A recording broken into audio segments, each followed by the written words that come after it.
Hello students, welcome to the chemistry world. आज फिर से इलेक्ट्रोकेमिस्ट्री में बहुत सारी बातें करने वाले हैं हम। डिफरेंट कंसेप्ट आज हमको फिर से पढ़ना है। आज सबसे पहले मेटल रिएक्टिविटी जो सीरीज है ना, मेटल रिएक्टिविटी सीरीज, उसको प्रिपेयर करते हैं कि के ग्रेटर देन Na, फिर क्या आता था Ca Mg, फिर था aluminium, manganese and zinc. Aluminium, manganese and फिर जिंक। फिर था Fe एंड Ni और टी लेड, हाइड्रोजन। उसके बाद था कॉपर और फिर सिल्वर और फिर मर्क्यूरी और फिर गोल्ड। ये वाला सीरीज मेटल रिएक्टिविटी सीरीज आपने 10th में पढ़ा होगा, है ना। यहां से आप समझो बच्चों कि आगे जो मेटल्स है ना, वो वाली मेटल जो है वो मोर रिएक्टिव मेटल है और पीछे वाली जो मेटल है ना वो लेस रिएक्टिव मेटल है। यहां से कुछ समझो अगर आप, तो जिंक आगे है यानी कॉपर पीछे है, तो यहां से हम बोल सकते हैं कि zinc is more reactive than copper, है ना। तो जो ज्यादा रिएक्टिव होता है वो एनोड बन जाता है और जो लेस रिएक्टिव होता है वो कैथोड बन जाता है। तो यहाँ पे ये समझो कि जो मोर रिएक्टिव होता है ना वो इलेक्ट्रॉन को लूज करता है और जो लेस रिएक्टिव होता है वो इलेक्ट्रॉन को गेन करता है।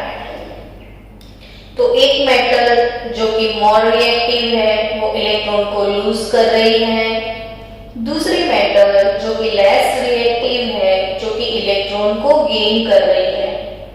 तो जिंक इलेक्ट्रॉन लूज करेगा तो वो एनोड बन जाएगा, कॉपर इलेक्ट्रॉन रिसीव करने लग जाएगा तो वो कैथोड बन जाएगा। एनोड हमारा नेगेटिव इलेक्ट्रोड है, कैथोड हमारा पॉजिटिव इलेक्ट्रोड है। और electron flow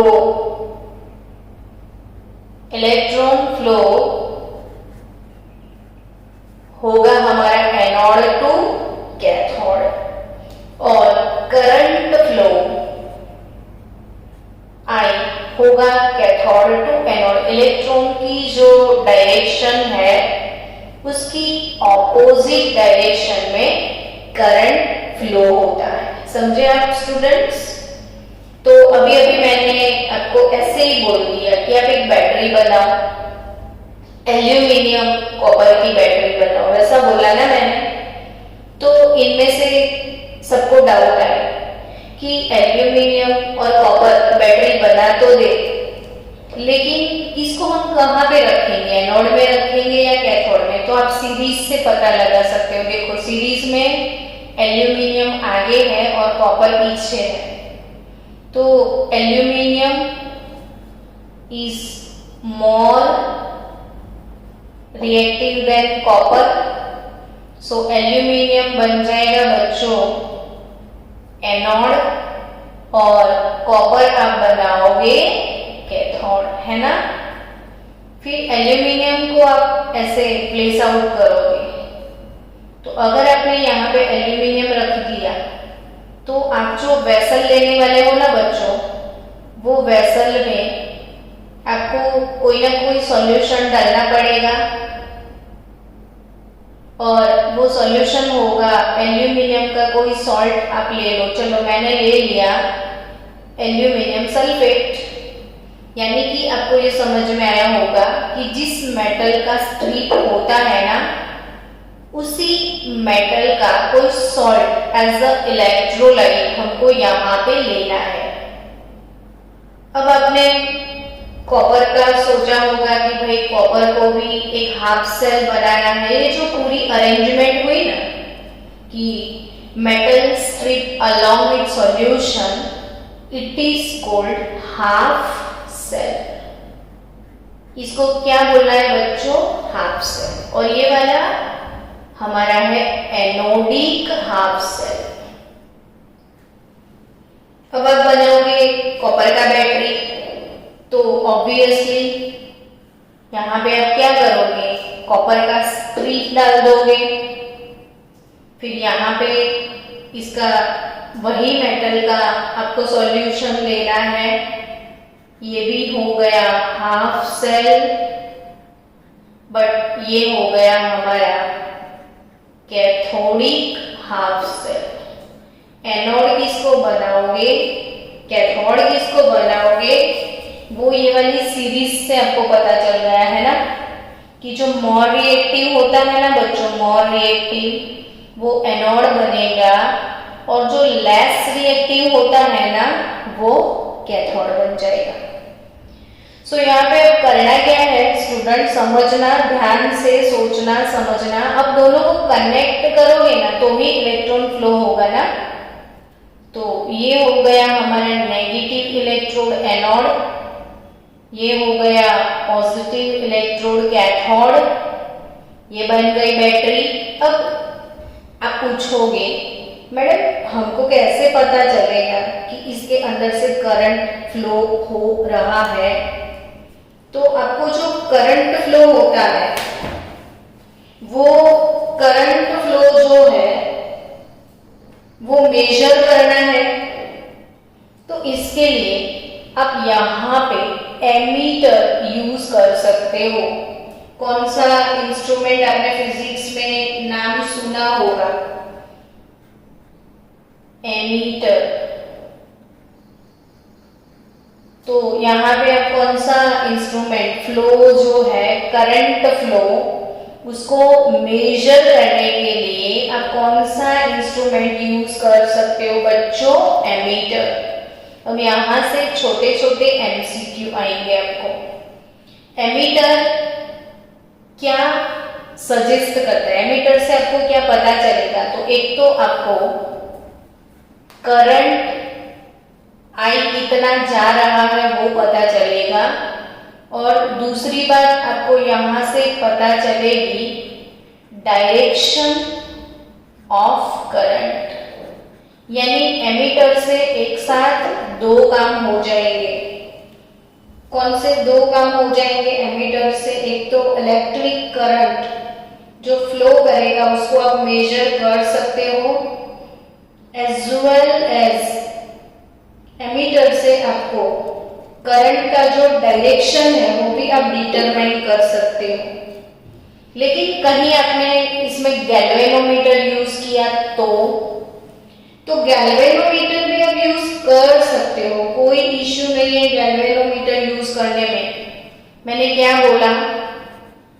galvanometer, galvanic cell है ना, तो गैल्वेनोमीटर यूज कर सकते हो आप। लेकिन अब ध्यान से सुनना कि गैल्वेनोमीटर से खाली एक ही चीज पता चलेगी। क्या?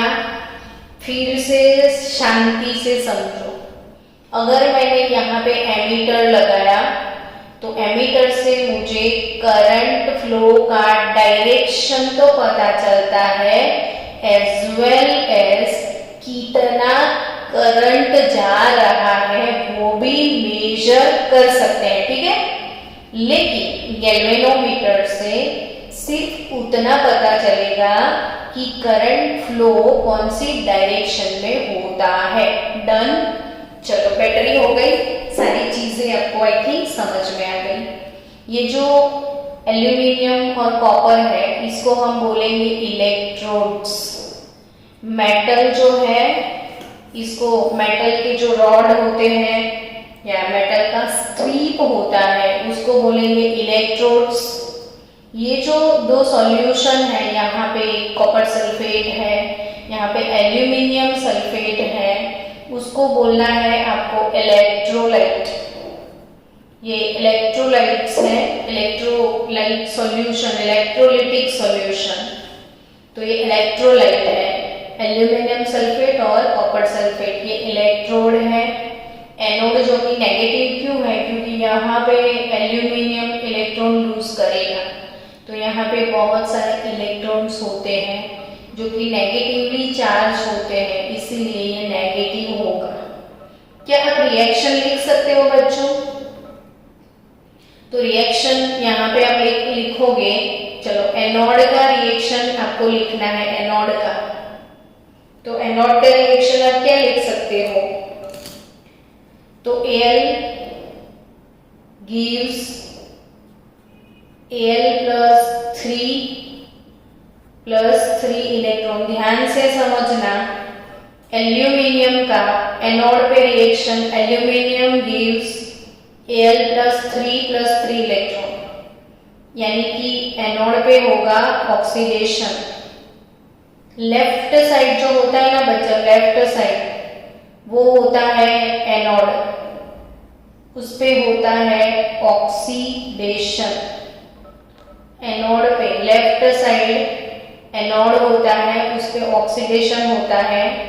राइट साइड कैथोड होता है, उस पे रिडक्शन होता है।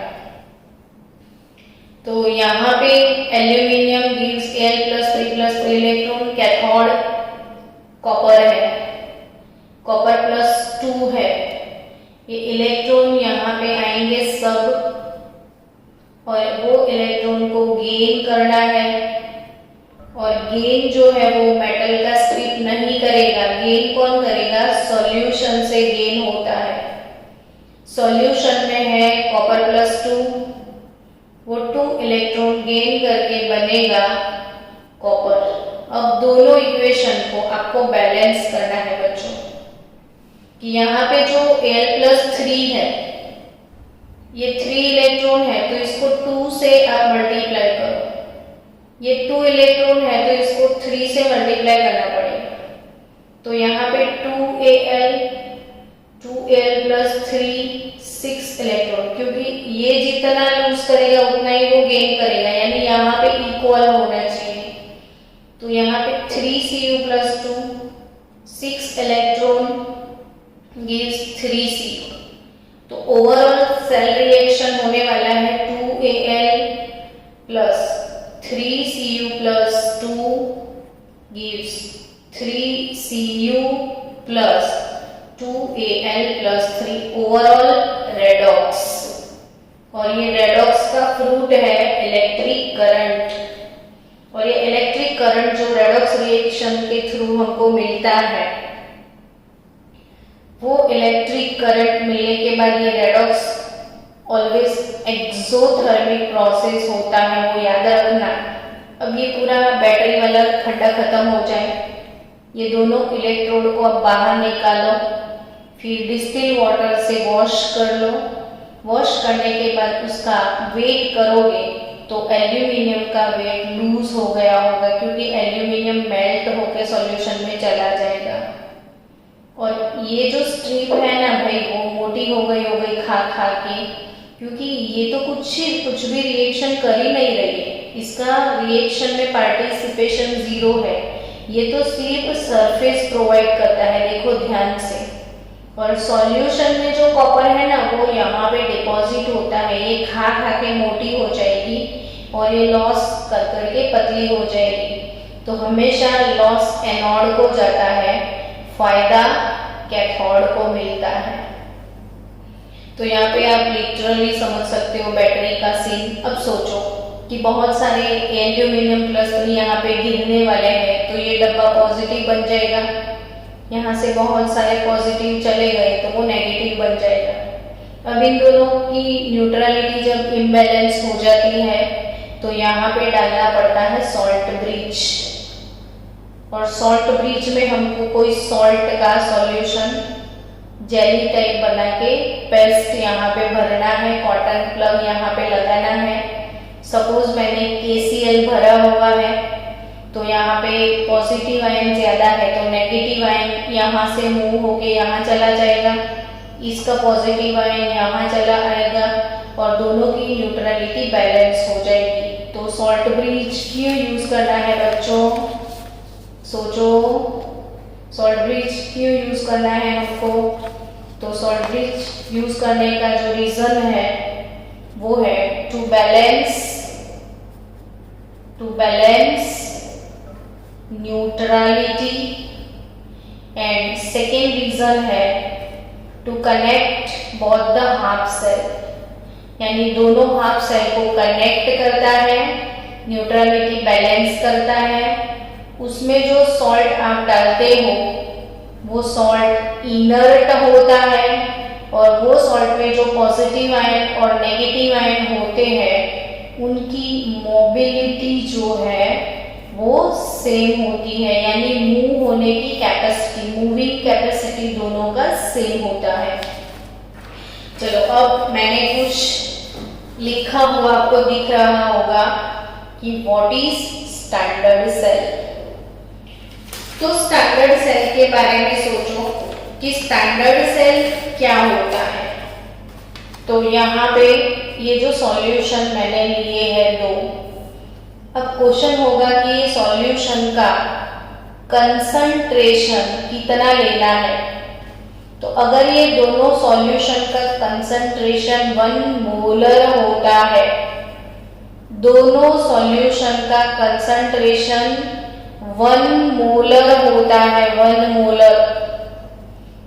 अगर यहाँ पे मैंने ये इलेक्ट्रोड यूज किया है ना, वो तो मेटल इलेक्ट्रोड यूज किए हैं। अगर मेटल की जगह पे मैंने गैसियस इलेक्ट्रोड यूज किया है, जैसे हाइड्रोजन गैस का इलेक्ट्रोड होता है, क्लोरीन गैस का इलेक्ट्रोड होता है, ब्रोमीन गैस का इलेक्ट्रोड होता है। अब बोलोगे गैस का इलेक्ट्रोड मैडम, तो इसके बाद वाले टॉपिक में मैं आपको एक्सप्लेन करने वाली हूँ कि व्हाट इज गैसियस इलेक्ट्रोड। लेकिन अभी आप सुनो कि गैस का इलेक्ट्रोड होगा तो गैस को कंसंट्रेशन नहीं होगा ना, गैस को तो प्रेशर होता है।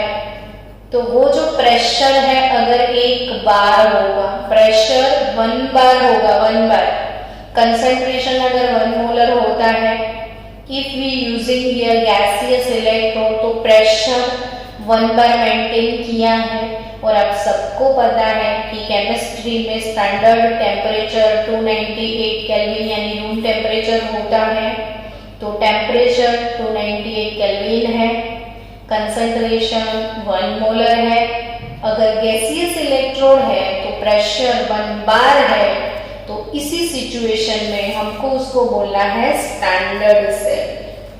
तो स्टैंडर्ड सेल का डेफिनेशन लिख दो आप ना। स्टैंडर्ड सेल का definition, the cell in which the concentration of these ions associated with the reaction of the cell are 1 mole per liter, and if any gas is associated with the reaction then its pressure equal to 1 bar, concentration is equal to 1 mole per liter, and its temperature 298 Kelvin, then it is called standard cell। हमने जो galvanic cell कल बनाया था, galvanic cell यानी बच्चों zinc copper cell, तो जो zinc copper cell हमने बनाया था उसमें कंसंट्रेशन हमने 1 मोलर लिया था, क्योंकि टेम्परेचर 298 केल्विन था। तो वो वाला सेल अपना स्टैंडर्ड सेल था। अब स्टैंडर्ड सेल से कुछ आगे का टॉपिक आज हम पढ़ेंगे, टाइप्स ऑफ इलेक्ट्रोड्स। कौन सा टॉपिक आज हमको पढ़ना है? Types of electrode. आप अपनी टेक्स्ट बुक में मत देखना, क्योंकि टेक्स्ट बुक के हिसाब से चलेंगे ना तो बातें कुछ समझ में ही नहीं आएगी आपको। बहुत मतलब घुमा फिरा के नहीं, सीधा सीधा एक ही लाइन में सब कुछ वो लोग तो लिख देते हैं। तो हम उसको सेपरेट करेंगे, धीरे धीरे धीरे वन बाय वन चीजों को सीखना है। टाइप्स ऑफ इलेक्ट्रोड के बारे में सोचते हैं। चलो, तो टाइप्स ऑफ इलेक्ट्रोड क्या होते हैं और कितने होते हैं। तो सबसे पहले बात करेंगे active electrodes of metal.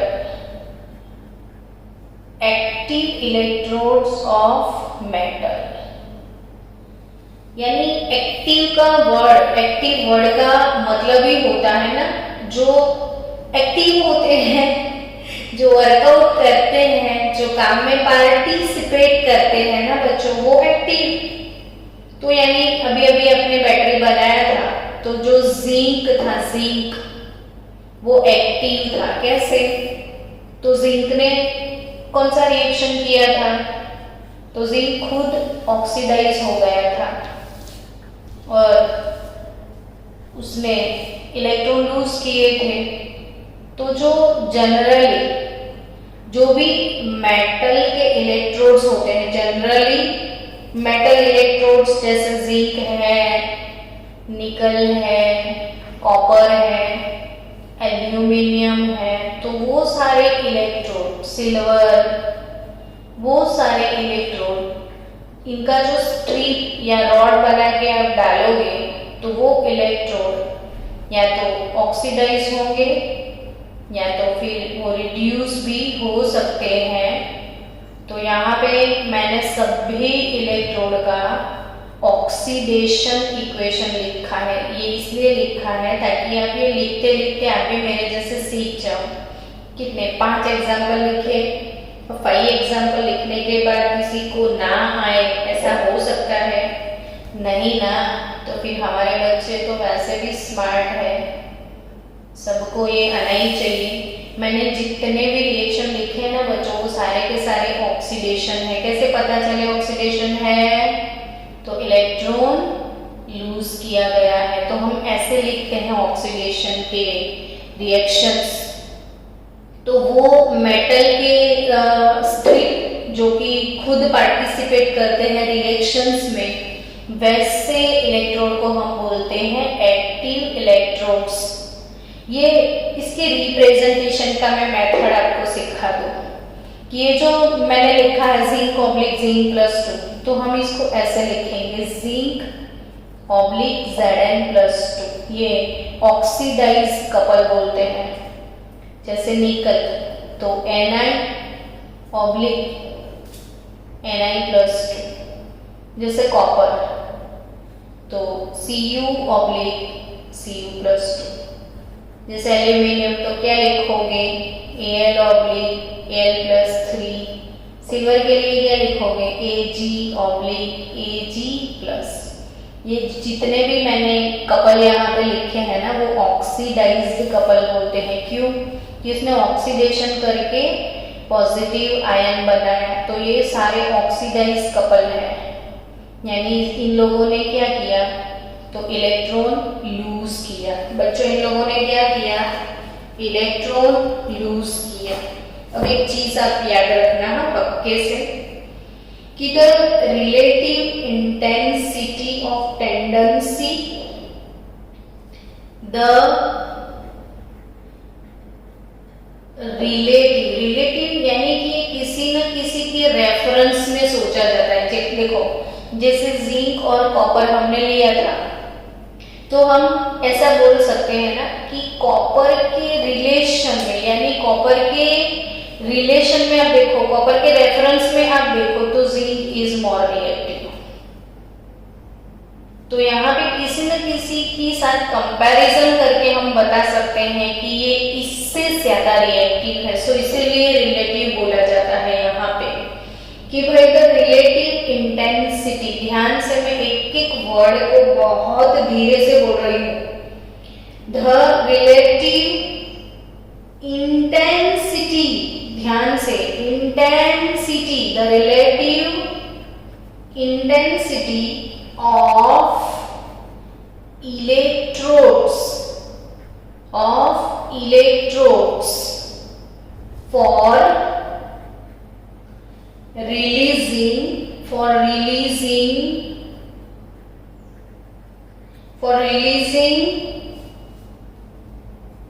electron is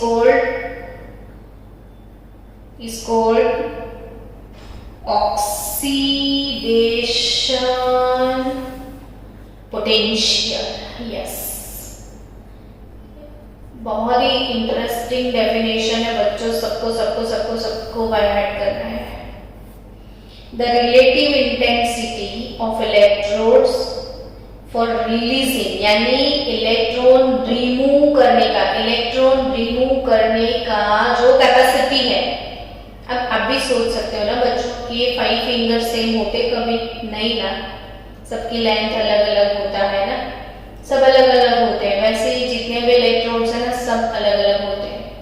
सब इलेक्ट्रॉन लूज तो करते हैं, लेकिन लूज करने का जो टेंडेंसी है वो सबका सेम नहीं होगा, अलग अलग होगा. किसी का ज्यादा होता है तो किसी का कम होता है. सो यहाँ पे the relative intensity of electrodes for releasing electron release करने का जो इंटेंसिटी है उसको बोलते हैं ऑक्सीडेशन पोटेंशियल. उसको क्या बोलते हैं? Oxidation potential.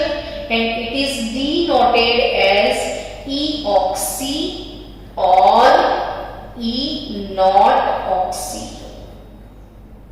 क्यों बच्चों ई नॉट यहाँ पे नॉट नहीं है? तो if it is standard cell तो यहाँ पे नॉट का लेबल लग जाता है. कहीं नॉट लिखा है तो आपको समझना है कि ये स्टैंडर्ड इलेक्ट्रॉन पोटेंशियल है. अब स्टैंडर्ड मतलब क्या? तो वही तो सीखा है ना.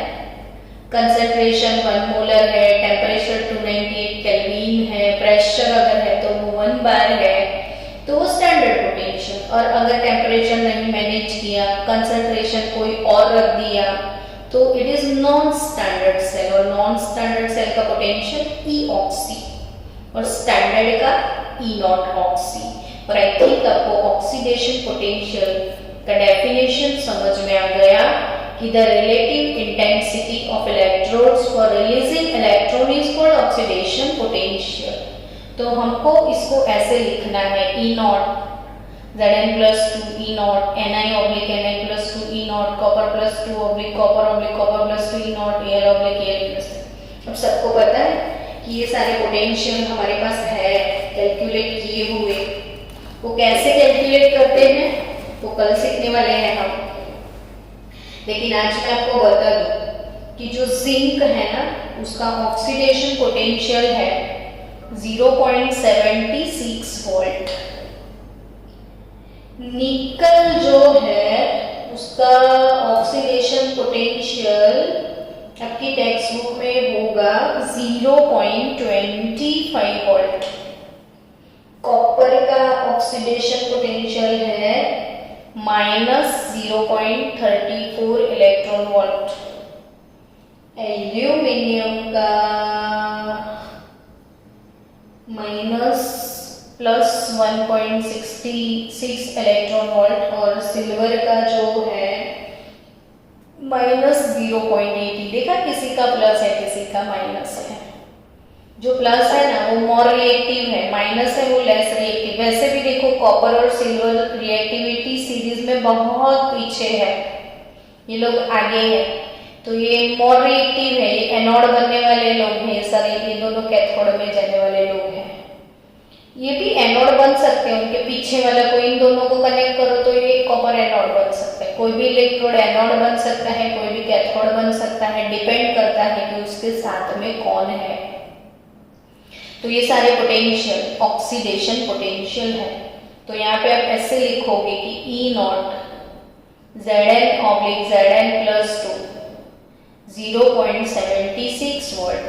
तो ये देख के आपको पता चले कि Zn/Zn+2 ये तो ऑक्सीडाइज कपल है, तो ये ऑक्सीडेशन पोटेंशियल होगा. अब सारे रिएक्शन को ना मैं रिवर्स में लिख दूं. चलो सारे रिएक्शन पोटेंशियल को मैंने रिवर्स में लिखना है, तो मैं ऐसे लिखूंगी कि भाई Zn plus 2 electron gives Zn, nickel plus 2 electron gives nickel, copper plus 2 electron gives copper, Al plus 3 electrons gives Al, Ag plus electron gives Ag। यानी बच्चों इसका मतलब ये होता है कि यहाँ पे इलेक्ट्रॉन गेन कर लिया है ना। तो ये बात तो हो गई रिडक्शन वाली बात। तो ये तो रिडक्शन रिएक्शंस है सारे। तो व्हाट इज फिर रिडक्शन पोटेंशियल, तो इसका भी डेफिनेशन लिख दो कि the relative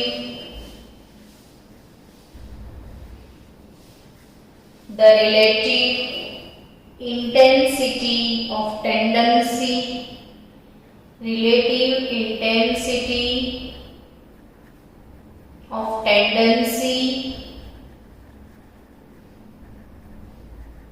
to receive electron, to receiving the electron या to receive electron is called reduction potential। और जो रिडक्शन पोटेंशियल है वो हम लिखेंगे E नॉट रीड, या तो फिर वो नॉन स्टैंडर्ड है तो ई रिडक्शन ऐसे लिखते हैं। और अब आपको पता है सबका वैल्यू, तो पहले जो था ना वो सेम वैल्यू होगा लेकिन साइन ऑपोजिट होगा। जैसे डेक्स्ट्रो लिवो में हम नहीं पढ़े थे स्पेसिफिक रोटेशन डेक्स्ट्रो का अगर पॉजिटिव है तो लिवो का नेगेटिव है, बट मैग्नीट्यूड सेम है। सेम वे यहाँ पे बच्चों E nought Zn plus 2 oblique Zn आप लिखते हो तो वो होगा -0.76। यहाँ पे देखो ये प्लस है ना, क्योंकि ये ऑक्सीडेशन है, तो ये रिडक्शन है तो माइनस हो जाएगा सी का। फिर निकल का आपको लिखना है तो Ni प्लस 2 ऑब्लिक Ni लिखोगे, ये रिडक्शन हो गया तो ये भी नेगेटिव हो जाएगा। कॉपर का लिखोगे Cu प्लस 2 ऑब्लिक Cu, तो वो है प्लस 0.34 वोल्ट। यानी कि अब समझ गए कि भाई E nought oxy is equal to E nought reduction, यानी साइन ऑपोजिट रहेगा सिर्फ दोनों का, वाइस वर्सा। ये नेगेटिव तो ये पॉजिटिव, ये पॉजिटिव तो ये नेगेटिव, समझ गए आप। तो आज हमने इलेक्ट्रोड के बारे में पढ़ा, एक्टिव मेटल इलेक्ट्रोड्स। फिर क्या पढ़ा कि what is reduction potential, what is oxidation potential. और रिडक्शन और ऑक्सीडेशन पोटेंशियल पढ़ने के बाद आप अभी जो बैटरी हमने बनाया गैल्वेनिक सेल, उसका पोटेंशियल कैसे कैलकुलेट कर सकते हो वो सीखना है। चलो स्टूडेंट्स, यहाँ पे देखो ई नॉट सेल, यानी इसको बोलना है आपको सेल पोटेंशियल। इसको क्या बोलोगे आप? Cell potential. अब हम गैल्वेनिक सेल जो है उसका सेल पोटेंशियल कैसे कैलकुलेट करेंगे वो सीखते हैं। तो E nought cell is equal to E nought oxidation minus E nought oxidation. अगर हमने ऑक्सीडेशन पोटेंशियल यूज करना है तो दोनों इलेक्ट्रोड की सेम कंपैरिजन होनी चाहिए। ऑक्सीडेशन माइनस ऑक्सीडेशन ही करना है, लेकिन ऑक्सीडेशन एनोड पे होता है ना, तो एनोड माइनस कैथोड लिखना होता है। या फिर हमको किसी को ऑक्सीडेशन नहीं पसंद है, वो बोलता है मुझे तो रिडक्शन से कंपेयर करना है, तो यू कैन डू दैट। यहाँ पे ई नॉट रिडक्शन दोनों का ले लिया, लेकिन रिडक्शन कैथोड पे होता है, तो कैथोड पहले आता है, एनोड बाद में आता है। अब सोचो बच्चों, पूरे क्लास में अगर मैंने बोला कि आप ई सेल कैलकुलेट करो, तो उसमें से आधे बच्चे ऑक्सीडेशन यूज करेंगे, आधे रिडक्शन यूज करेंगे। अब ये कंफ्यूजन ना हो, इसीलिए अपनी IUPAC ने ये बोल ही दिया है कि आप रिडक्शन पे ही फोकस करो, ऑक्सीडेशन वाला मत यूज करो। तो अब हम जब भी ई नॉट सेल कैलकुलेट करेंगे तो हम यूज क्या करेंगे, रिडक्शन वाला, है ना। चलो अब हम दोनों इलेक्ट्रोड, अपने जो गैल्वेनिक सेल है ना, दोनों का सेल पोटेंशियल देखते हैं कि जिंक का रिडक्शन पोटेंशियल Zn+2/Zn वो था -0.76 वोल्ट, और जो कॉपर है Cu+2/Cu उसका था +0.34 वोल्ट। समझ गए? हमने गैल्वेनिक सेल बनाया था, उसमें जिंक हमारा एनोड था और कॉपर हमारे लिए कैथोड था।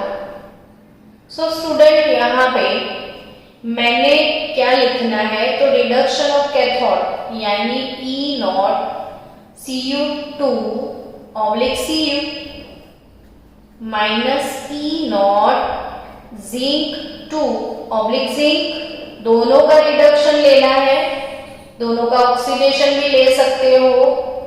अगर Cu2 यहाँ पे 0.34 वोल्ट है और वो वाला 0.76 वोल्ट है, तो आपका आंसर आएगा 1.10 वोल्ट।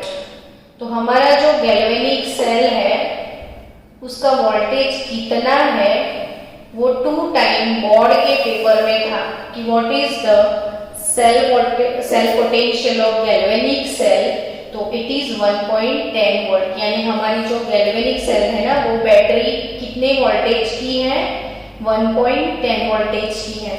तो ये जो पोटेंशियल होता है, पोटेंशियल वो किस इंस्ट्रूमेंट से मेजर करने का, तो सेल का जो एक्चुअल पोटेंशियल है वो पोटेंशियोमीटर से हम कैलकुलेट करते हैं। सेल पोटेंशियल किस चीज से पता चलेगा बच्चों, पोटेंशियोमीटर से। तो सेल पोटेंशियल मेजर करना होता है पोटेंशियोमीटर से। अब और एक दो छोटी छोटी चीजें कि ये जो सेल पोटेंशियल है ना बच्चों, वो ऑलवेज पॉजिटिव आना चाहिए।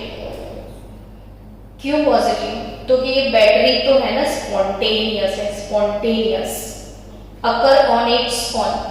और आप सबको पता है कि for spontaneous reaction gives free energy, जो है गिव्स फ्री एनर्जी, थर्मोडायनामिक हो गया अपना, तो गिव्स फ्री एनर्जी यानी डेल्टा जी -NFE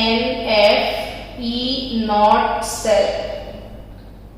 तो यहाँ पे देखो ई नॉट सेल जो है अगर पॉजिटिव है तो डेल्टा जी का आंसर नेगेटिव आएगा, और जब डेल्टा जी नेगेटिव होता है तो रिएक्शन स्पॉन्टेनियस होता है। हमने ये चीज पढ़ी थी कि कोई भी रिएक्शन स्पॉन्टेनियस है या नॉन स्पॉन्टेनियस है, वो गिव्स फ्री एनर्जी से पता चलती है। गिव्स फ्री एनर्जी जो डेल्टा जी है उसके 3 वैल्यू पॉसिबल है, पॉजिटिव, नेगेटिव और 0। अगर डेल्टा जी नेगेटिव है तो reaction will be spontaneous, delta G positive है तो इट इज नॉन स्पॉन्टेनियस, और डेल्टा जी 0 है तो सिस्टम इक्विलिब्रियम में होता है। तो बच्चों सोचो कि अगर आपका ई सेल नेगेटिव आया तो आपका डेल्टा जी जो है वो नेगेटिव पॉजिटिव हो जाएगा और रिएक्शन नॉन स्पॉन्टेनियस हो जाएगा, यानी हो नहीं पाता है। तो सीधा हिसाब बच्चों कि ये ई नॉट सेल ऑलवेज नेगेटिव कभी नहीं आता, ऑलवेज पॉजिटिव होता है क्योंकि रिएक्शन स्पॉन्टेनियस है। तो अगर ये बाय चांस नेगेटिव आया तो आपको यहाँ पे क्लियर कट समझ लेना है कि जो आपने एनोड लिया है वो कैथोड होता है और जो कैथोड लेना है वो एनोड में आएगा। अगर गलती से आप एनोड कैथोड चेंज करोगे तो ही ई नॉट सेल नेगेटिव आता है। तो for all batteries E nought cell always positive होगा। तो मिलते हैं कल या मंडे नेक्स्ट लेक्चर में। इससे आगे की थोड़ी थियरी पढ़ेंगे, थोड़े सम सॉल्व करेंगे, बाकी के इलेक्ट्रोड भी सीखेंगे।